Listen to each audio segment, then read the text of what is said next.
Welcome to a very special segment of our podcast entitled The Principles and Meaning of Kwanzaa.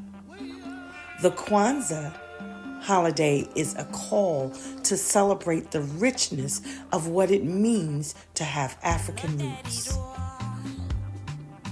And for the next 7 days, I invite you personally to celebrate Kwanzaa with us. I am Laranah Phipps, and I've been blessed to practice Kwanzaa for more than 40 years, teaching my children, my grandchildren, my family, and the various communities that I've been blessed to interact with worldwide. We embrace Kwanzaa, its rich traditions and profound principles with love and anticipation. So with all due respect, peace, and love, I invite you today to journey with me as we delve into the essence of unity and the beautiful customs that accompany the Kwanzaa celebration. Kwanzaa is observed from December 26th through January 1st. It's a 7-day celebration of African roots. It's observed by people of all faiths and backgrounds in the Black community at large. Since it's not tied to any religion, it is instead an African American and a Pan-African holiday, which is anchored by 7 principles, and they are known as the Nguzo Saba, which aim to inspire Black people to be united, self-determined, accountable to their communities, financially invested in Black-owned businesses, purposeful with their lives, creative, and full of faith. Kwanzaa means first fruits.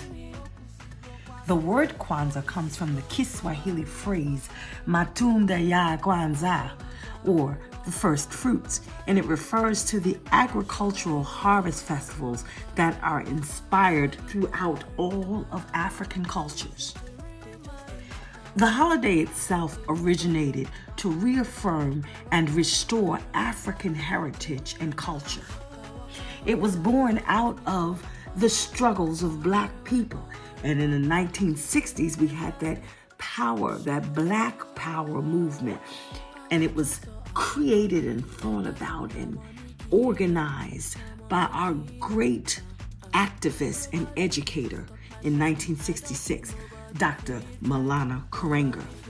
Kwanzaa was formed as a way to empower people to rediscover their African heritage and to express the Nguzo Saba, which are the 7 principles. This is a value system organized by the 7 key principles. The beauty of Kwanzaa is that it does not start with just the history of Black people from slavery. It starts from the very beginning of civilization with the original people who are from the motherland, who spoke the first human truths, who created the first sciences and mathematics and storytelling and all of that. So Kwanzaa is a celebration of the inception of humanity. Kwanzaa is steeped in great African tradition. The concepts and symbols are derived from traditions and practices found throughout the African diaspora. The language that is used is Kiswahili, and this is a common tongue in East Africa, and it's one of the most widely spoken languages in Africa. Kwanzaa is highly symbolic. The primary symbols of Kwanzaa are the 7 candles, the Mishuma Saba, which represent the 7 principles. The candle holder is called the Kanara. The unity cup is called the Kikomba Cha Umoja. The placemat is called the Mkika. The crops are called the Mazoa. The corn is called the Muhindi. And the gifts are called the Zawadi. All of the items are displayed on the mkeka, and this serves as a reminder of how African heritage is built upon great foundation and great tradition. The colors for the candles of Kwanzaa are black, red, and green. On the first day of Kwanzaa, the black candle, also known as the unity candle, is lit. On the second day of Kwanzaa, the red candle, which is immediately to the right of the unity candle, is lit. On the third day, the green candle, which is on the immediate left side of the unity candle, is lit. And then the candles are continued to be lit alternately until you reach the seventh day. Black, red, green, these are the colors of American people who are of African descent. Originally, these colors were given to us by our great leader, Marcus Garvey. He was a civil rights leader, an activist, and a leader of the Pan-Africanism movement. When we observe Kwanzaa, the black candle symbolizes the people themselves. The three red candles symbolize the struggle of black people sojourning in America and the blood that was shed. And then the green candles represent, of course, Earth, but also our great motherland, Africa, and also the abundance of possibilities that the future holds for all of us. Each day of Kwanzaa highlights a specific principle. The first day of Kwanzaa honors umoja, or unity. And that's when the goal of unity in the family, the community, our nation, and our race is declared. It's a celebration of family, community, and culture. Each day of Kwanzaa highlights a specific principle. The first day of Kwanzaa honors umoja, or unity. And this is the goal of unity in the family, community, nation, and race.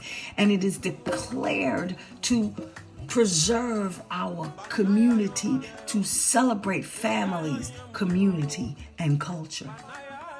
The second day of Kwanzaa is called Kujichagulia, or self-determination.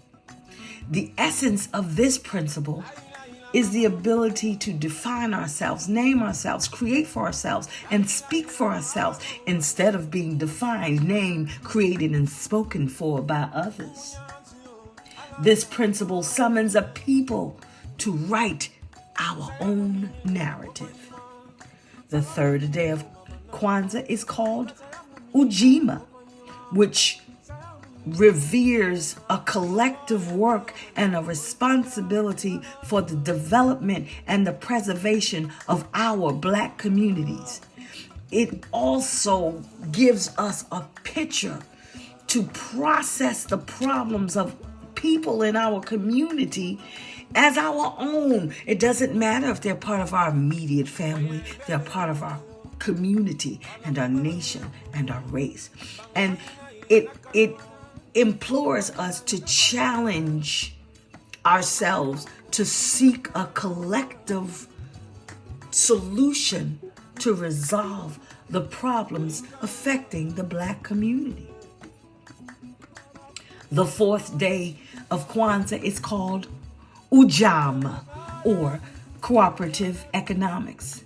And this principle chides us as a black community to invest in ourselves financially, and especially on the fourth day of Kwanzaa. On the fourth day of Kwanzaa, it is very important for us to only support people in our black establishments by creating ways for all of us as a people to earn and to profit together. So remember that. And then continue that. Shop in your own communities. The fifth day of Kwanzaa is called Nia, and it means purpose. The idea is to exemplify every participant of Kwanzaa to make our collective vocation the building and developing of our communities in order to restore our people to their traditional greatness. The 6th day of Kwanzaa is entitled Kuumba, and it represents creativity. It also serves as a reminder for us to use our many talents within our beautiful communities to inspire the world at large. We are such a creative people, and we need to have a responsibility with the way that we create and the way that we show our children our greatness. And we also have to understand the importance of preserving the earth for generations to come. And we use our collective creativity in doing these things. And finally, Kwanzaa closes with the 7th principle, faith, imani. Now, faith in Kwanzaa does not depict dogma or religious doctrine. No. This is a moment for us as a people to believe with all of our hearts, all of our minds, and all of our souls in our people and the righteousness and the victory of our struggle. There is a documentary that came out in about 2008 on Kwanzaa, and it is narrated by our great Dr. Maya Angelou, my personal hero. And she talks about the principles of Kwanzaa, particularly umoja, which brings us closer together, and it helps us to harness our own strength as a people. And the last principle, imani, which inspires us to sustain our own togetherness. And in the words of this great orator, my sister, my elder, she says, let us have faith in our community, in our Creator, in our mothers and our fathers, in our grandmothers and our grandfathers, in our elders, and in our future. And I say and I reiterate to you, as she has, and so many others, we are more than just the keepers of our brothers and our sisters. We are actually our brothers and our sisters. We are all connected. We are all one. Let us as a people remember this. As we celebrate Kwanzaa during this very festive week, enjoy yourselves. Reach out to me. Reach out to others who have been practicing Kwanzaa if you have questions, and you can always reach out to me. I'm there for you. Let us reflect on how we can foster unity in our communities, and we can reach out to our families, our support networks, our friends, check on one another, and engage with each other in our communities. Every act of unity strengthens our bonds and enriches our lives. And I say to those in our organizations, remember, it is great for us to do all of the things that we are doing as an individual organization. But imagine what we can do as a people, as a nation, as a race, if we bring these resources and ideologies and strengths together from time to time. All of the organizations, because we are serving one people. Remember that. I thank you for joining me today in celebrating Kwanzaa. May this holiday be very, very inspiring to you and your family. Embrace our beautiful connections and our holiday. I leave you as I come before you in peace and in love. Until the next time we connect with one another, stay blessed and keep the spirit of Kwanzaa going. I am Laranah Phipps, your Afro mystic sister, and I truly love you. Namaste.